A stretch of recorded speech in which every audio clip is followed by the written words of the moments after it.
प्यारे विद्यार्थियों, हम देख रहे हैं 801 का सेट नंबर बी जो है इसका आंसर यहाँ पे।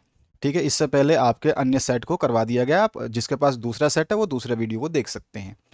तो यहाँ पे जो क्वेश्चंस हैं बहुत अच्छे क्वेश्चंस रहे हैं और इजी क्वेश्चंस दिए गए हैं इस बार तो चलिए स्टार्ट करते हैं इसके सॉल्यूशन को।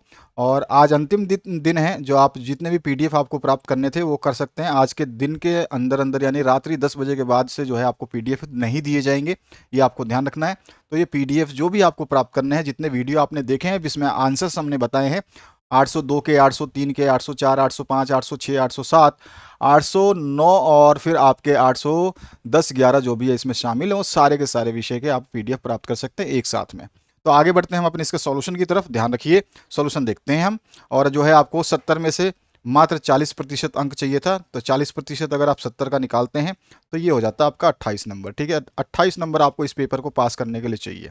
ठीक है, कितने चाहिए? 28 नंबर की आपको आवश्यकता है इस पेपर को क्लियर करने के लिए। तो चलिए पहले क्वेश्चन को देखते हैं। इसमें जो पहला प्रश्न पूछा गया है, इसमें सही विकल्पों का चयन करना है आपको। पूर्व भाषाई संप्रेषण है। देखिए, पूर्व भाषाई संप्रेषण का मतलब हो गया जब आपको भाषा, बच्चे को भाषा ही नहीं आती है तो उससे पहले वो संप्रेषण कैसे करता है। तो वो शिशु क्या है, बड़बड़ाना शुरू कर देता है, बड़बड़ कुछ भी है, मतलब जो भी है, तोतला फोतला बोलता है, तो वो पूर्व भाषाई संप्रेषण कहलाता है। तो बड़बड़ाना शुरू कर देता है और शिशु जो है कोई ना कोई हाव भाव अपना व्यक्त करता है। तो ये दोनों के दोनों जो है पूर्व भाषाई संप्रेषण में आते हैं, जब शिशु बहुत छोटा सा होता है उस समय की बात है ये। तो यहाँ पे ए और बी दोनों ऑप्शन सही हो जाएंगे, यानी कि सी ऑप्शन इसका करेक्ट हो जाएगा। अगला जो क्वेश्चन है, सामाजिक परिवर्तन का कारक है। देखिए, सामाजिक परिवर्तन का ना तो धर्म कारक है, ना ही शिक्षा कारक है और ना ही समाज कारक है। इनमें से कोई नहीं ऑप्शन आपका डी सही होगा। अगला जो प्रश्न है इसकी बात करते हैं। नेक्स्ट जो क्वेश्चन है, बाल अधिकारों के हनन को रोकने के लिए विभाग है। तो देखो, बाल अधिकार के जितने भी हनन किए जाते हैं उनको रोकने के लिए महिला एवं बाल विकास विभाग भी है। श्रम कल्याण विभाग भी जो है बाल के जो है अधिकारों का हनन जो है रोकता है। और साथ ही साथ समाज कल्याण विभाग जो है ये भी आपका बाल के जितने भी बालक के अधिकार होते हैं उसके हनन को, यानी कि उसको छीने जाने से, उसके शोषण से रोकता है। ठीक है, तो ये तीनों सही हैं, उपरोक्त सभी जो है डी ऑप्शन करेक्ट हो जाएगा। अगला जो प्रश्न है, शेषावस्था की आयु मानी जाती है। तो ये आपको मैंने बता रखा है, शेषावस्था की जो आयु होती है वो जन्म से 5 वर्ष तक की होती है। तो यहाँ पे सी ऑप्शन करेक्ट हो जाएगा।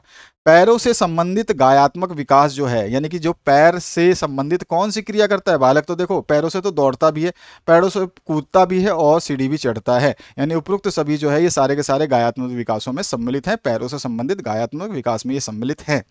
आगे बढ़ते हैं नेक्स्ट क्वेश्चन की तरफ, जो कि आपका ये इंग्लिश मीडियम के लिए सेम ही आंसर्स रहेंगे, आपको देख लेना है, मैच कर लेना है। आगे जो है सही जोड़ी बनाना था। आपने अगर पहले 5 क्वेश्चन सही कर दिए हैं, ऊपर के जो ये 5 क्वेश्चन एमसीक्यू सही किए हैं, तो आप यहाँ से जो है आपको 5 अंक प्राप्त हो जाएंगे। ठीक है, तो यहाँ से आपको 5 अंक मिल चुके हैं अगर आपने ये सारे ऑप्शन सही किए हैं जैसे मैंने बताया है। इसके बाद अगले जो 5 अंक आपको प्राप्त होंगे इनको सही मैच करने से होगा। और सभी में आपको जो है एक खास बात तो ये है कि इसमें 5 ही ऑप्शन दिए गए आमने सामने, तो आपको मैच करना तो आसान ही है। ठीक है, जो सबसे पहले पता होता है उसको मैच कर लीजिए, जो नहीं पता है वो बाद में छोड़ दीजिए, ऑटोमेटिकली वो जो है मैच हो जाएगा। तो यहाँ पे हम बाल विकास का जो क्षेत्र है उसकी बात करते हैं। तो बाल विकास का क्षेत्र जो है वो क्या है, तो देखो ध्यान से समझना है आपको। विशिष्ट बालकों के अध्ययन से ये संबंधित है, तो यहाँ पे जो है आपको ये वाला मैच कर देना है। ठीक है, अब आते हैं चित्र बनाना। तो चित्र बनाना जो है कौन से, यहाँ पर जो है आपके ऑप्शंस दिए गए इनमें से कौन से मतलब किस से मैच करेगा। तो चित्र बनाना जो है ना सूक्ष्म गति कौशल में आ जाता है। तो यहाँ पर जो आपका ये हो जाएगा सूक्ष्म गति कौशल से मैच। ठीक है, अब ध्वनि संकेत जो है ये क्या होते हैं, ध्वनि जो आपके बजते हैं, आपने बहुत सारे म्यूजिक सुने होंगे तो उसमें शब्दों का प्रयोग नहीं किया जाता। ध्वनि की जो संकेत होती है वो अशाब्दिक संप्रेषण के लिए प्रयोग किया जाता है, तो ध्वनि संकेतों को आप इससे मिला देते। अब बचा है 2 ऑप्शन, एक अगर सही कर दोगे तो दूसरा ऑटोमेटिकली मिल जाएगा। रक्तहीनता जो है लौह तत्व की कमी से होती है, तो ये आपका इससे मैच हो गया। अब बचा क्या है, एकीकरण का सिद्धांत जो है वो किसके लिए है, तो विकास का सिद्धांत है। ठीक है, एकीकरण का सिद्धांत जो है वो विकास का सिद्धांत है। तो इस तरह से जो है आपके ऑप्शंस मैच करने थे। तो एकीकरण का जो आपका ऑप्शन है ये किससे मैच हो जाएगा, तो ये हो जाएगा आपके विकास के सिद्धांत से। ठीक है, चलिए आगे बढ़ते हैं। यहाँ से अगर आपने इस तरह से मैच किए होंगे, सामने सामने लिख दिए होंगे भाई बाल विकास का क्षेत्र क्या है, तो विशिष्ट बालकों का अध्ययन, तो इसी के सामने लिखना था विशिष्ट बालकों का अध्ययन। इस तरह से चित्र बनाना जो है ये क्या हो जाएगा, सूक्ष्म गति कौशल, यहाँ पे सामने आ जाता सूक्ष्म गति कौशल। तो इस तरह से 5 अंक जो है आपको प्राप्त हो जाते। तो 5 अंक यहाँ से प्राप्त हो गए, यानी कि आपने सही करे हैं तो 10 अंक आपने अभी तक प्राप्त कर लिए हैं। तो इसको आप इंग्लिश मीडियम के बच्चे भी इसी तरह से मैच कर लेंगे। आगे बढ़ते हैं, कुछ परिभाषाएं पूछी गई हैं या कुछ छोटे छोटे प्रश्न पूछे गए उनकी बात करते हैं। इसमें एक वाक्य में आपको उत्तर देना है। तो देखिए, सामाजिकरण की कोई एक परिभाषा आपको लिखनी है। सामाजिकरण की बहुत सारी परिभाषाएं हैं, ठीक है, बहुत सारी परिभाषाएं हैं। आप कोई भी एक जनरल परिभाषा जो है आपको दे देनी थी सामाजिकरण की, कोई भी जो आपको समझ में आती है उस परिभाषा को जो आपको इसमें लिख देना था। इसकी सिंपल सी परिभाषा मैं बताऊं आपको, तो आपको इसमें लिखना था, सामाजिकरण वह प्रतिक्रिया है या वह प्रक्रिया है जिसके माध्यम से मनुष्य समाज के विभिन्न व्यवहार, रीति रिवाज और गतिविधियां आदि सीखता है। तो सामाजिकरण की एक परिभाषा हो गई। बाकी आप बहुत सारे मनोवैज्ञानिक हैं, उनके हिसाब से अपनी परिभाषा लिख सकते थे। तो आपने जो भी लिखा होगा वो सही होगा, और जो मैंने बताया ये भी आपका सही है। दूसरा जो क्वेश्चन है, कैल्शियम की कमी से होने वाले रोग का नाम बताइए। कैल्शियम की कमी से कौन सा रोग जो है हो जाता है उसको पूछ रहा है। तो कैल्शियम की कमी से भैया एक जो है ऑस्टियोपोरोसिस हो जाता है। ऑस्टियोपोरोसिस एक छोटा सा रोग है जो कैल्शियम की कमी के कारण होता है। तो हम इसका नाम लिखना चाहें तो इस तरह से लिख देंगे, यहाँ पे ऑस्टियोपोरोसिस, ठीक है। तो ये ऑस्टियोपोरोसिस जो है नामक बीमारी जो है ये किससे कमी से हो जाती है, तो ये आपके कैल्शियम की कमी से हो जाती है, ठीक है। इसके अलावा जो है आप बता सकते हैं हृदय रोग जो है ये भी आपका जो है क्या है, हृदय रोग जो है वो भी आपका कैल्शियम की कमी से होता है। और लंबाई बढ़ने में वृद्धि जो रुक जाती है, तो वृद्धि रोग भी जो है कैल्शियम की कमी से होता है। हृदय रोग संबंधी जो समस्या होती है, यानी हृदय रोग जो होता है वो भी कैल्शियम की कमी से होता है। ब्लड प्रेशर रोग जो संबंधी होते हैं वो भी कैल्शियम की कमी से देखा जाता है। तो ये कैल्शियम की कमी में बहुत सारे रोग हैं। बाकी मेन जो मैंने आपको रोग बताया है जो सबसे ज़्यादा देखा जाता है वो ऑस्टियोपोरोसिस है। अगला है, कल्पना शक्ति में तीव्रता लाने वाली अवस्था का नाम लिखना है। कल्पना शक्ति विकसित होती है कौन सी, शैश्यावस्था में, ठीक है ना। तो शैश्यावस्था लिख देंगे हम यहाँ पे, शैश्यावस्था, यहाँ पे आ जाएगा शैश्यावस्था, ठीक है, शैश्यावस्था। इसके बाद जो नेक्स्ट है आपका, हाथों से संबंधित गायात्मक विकास का एक उदाहरण लिखना। भाई हाथों से संबंधित तो इतने सारी मतलब हैं जिनका आप जो है बता ही नहीं सकते हो। क्यों बता सकते हो ना, हाथों से क्या करता है बच्चा, गेंद फेंकता है, चम्मच उठाता है, खाना खाने का मतलब प्रयास करता है, उसके अलावा गिलास उठाने का प्रयास करता है। सारे के सारे हाथों से संबंधित गायात्मक विकास के उदाहरण हैं, ठीक है। इसमें से कोई भी एक लिख देते आप। स्थूल गति कौशल का नाम लिखिए। अब स्थूल गति कौशल में क्या होता है, इसमें जो है बच्चे ना अपने पैरों और टांगों को अपने शरीर के साथ जो है इस्तेमाल करना शुरू कर देता है, ठीक है। तो उसमें क्या करता है, ये रेंगना, दौड़ना और कूदना शामिल हो जाता है। इसमें क्या हो जाता है, रेंगना हो जाएगा, रेंगना शुरू कर देता है, रेंगना, दौड़ना या कूदना, ठीक है। ये सारे के सारी चीज़ें इसमें सम्मिलित हो जाती हैं। तो ये कौशलों के नाम है। अगला जो क्वेश्चन है उसकी बात करते हैं। यहाँ पे देखिए 5 क्वेश्चन आपने कर दिए, तो यहाँ से भी आपको 5 अंक प्राप्त हो जाने हैं। तो इस तरह से आपने 15 अंक आसानी से प्राप्त कर लिए, बहुत ही सिंपल तरीके से। इसके बाद जो नेक्स्ट क्वेश्चन है उसकी बात करते हैं। यहाँ पे हकलाना क्या होता है। भैया हकलाना क्या होता है आप जानते हो, जो शब्द हम अच्छे तरीके से यूज़ नहीं कर पाएंगे तो क्या हो जाएगा, उसी को हम हकलाना कहते हैं। यानी शब्दों का सही तरीके से उच्चारण नहीं हो पाता है हकलाने में, है ना। तो हम कह सकते हैं हकलाना की जो परिभाषा देंगे वो ऐसे दे देंगे भैया कि हकलाना क्या होता है कि जो मानव में जो है ये एक प्रकार की वाक विकृति है, यानी कि बोलने की ये क्षमता जो है उसमें एक प्रॉब्लम है। तो आपके जो शरीर में बोलने की क्षमता है उसमें प्रॉब्लम जो हो जाती है उसी को हम हकलाना कहते हैं। और इसको हम क्या बोलेंगे, मानव शरीर में वाक शक्ति में एक प्रकार की जो बाधा होती है, जिसमें बालक जो है न चाहकर भी शब्दों की ध्वनियों को दोहराता है। चाहता नहीं है कि शब्द वो दोबारा दोबारा शब्द बोले, लेकिन वो फिर भी दोहराता है, उन्हें खींचता है कभी कभी, और कभी कभी तो अटक अटक करके बोलता है। इस तरह की ध्वनियों का प्रयोग करना ही क्या कहलाता है, हकलाना कहता है ना। हाँ, तो यह सिंपल सा आप लिख सकते हैं। बालकों में विशिष्ट शब्द भंडार से आप क्या समझते हैं। भाई विशिष्ट बच्चों में जो विशेष शब्द भंडार जो है ना, जितना ज़्यादा होगा वो क्या होगा, उस पाठ को अच्छे तरीके से समझने में उसकी मदद करेगा।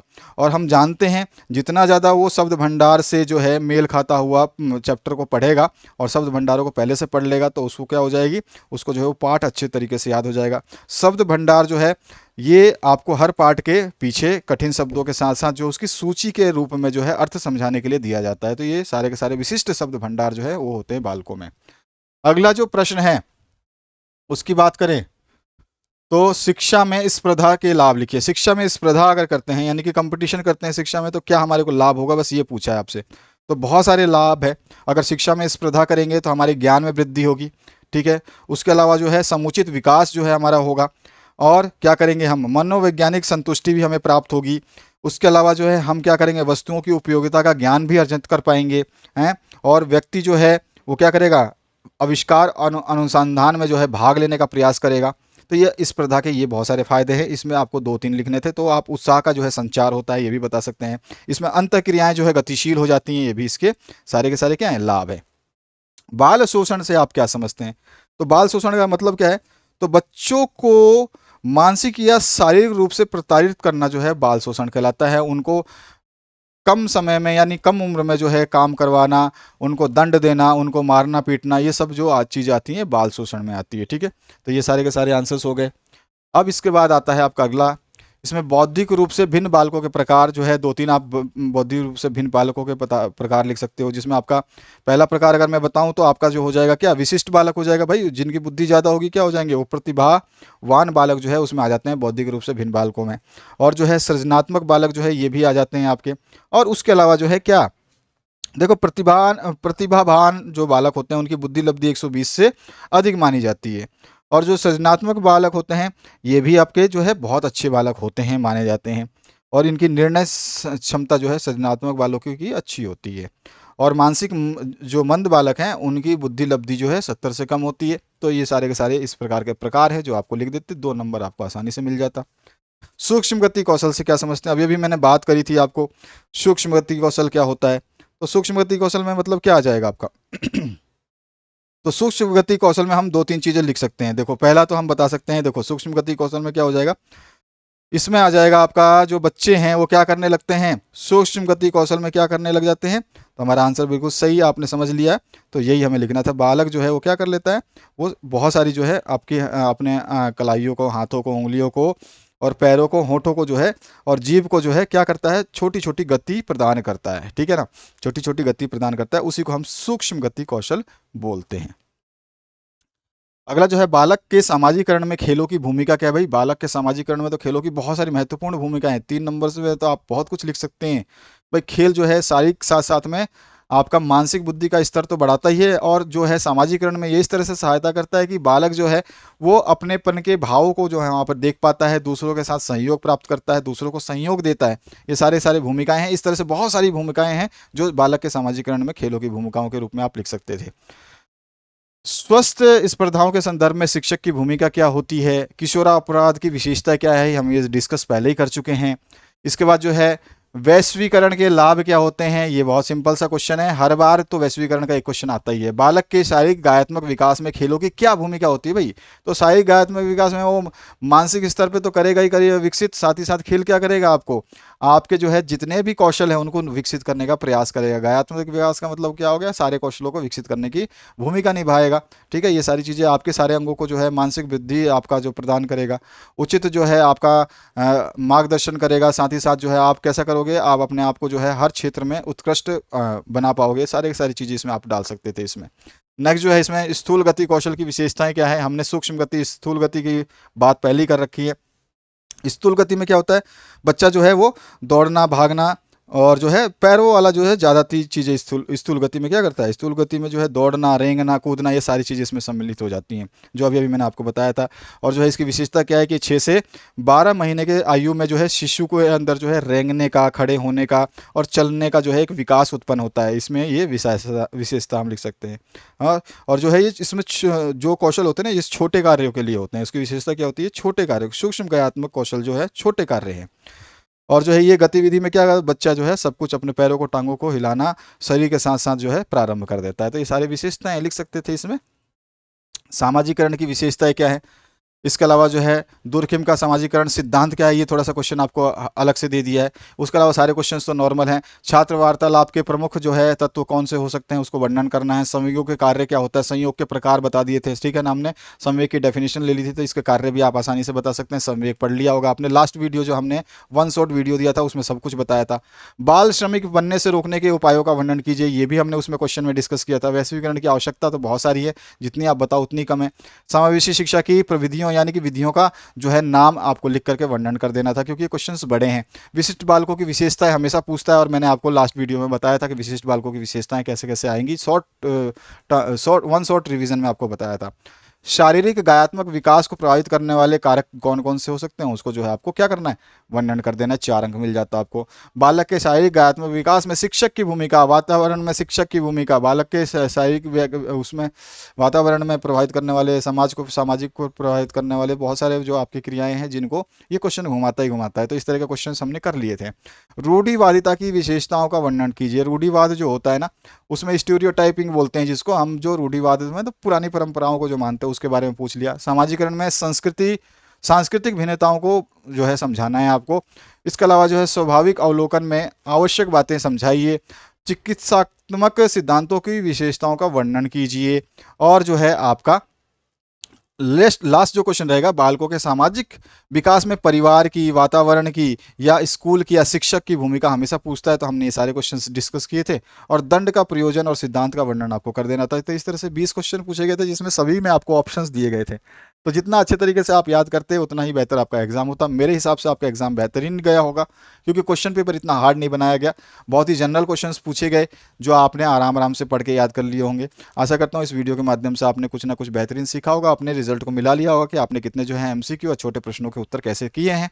और बाकी आप पीडीएफ जो है आज प्राप्त कर सकते हैं। पीडीएफ इसके बाद में आपको नहीं प्रदान किया जाएगा, ये ध्यान रखना है आपको। Thank you very much, have a good day.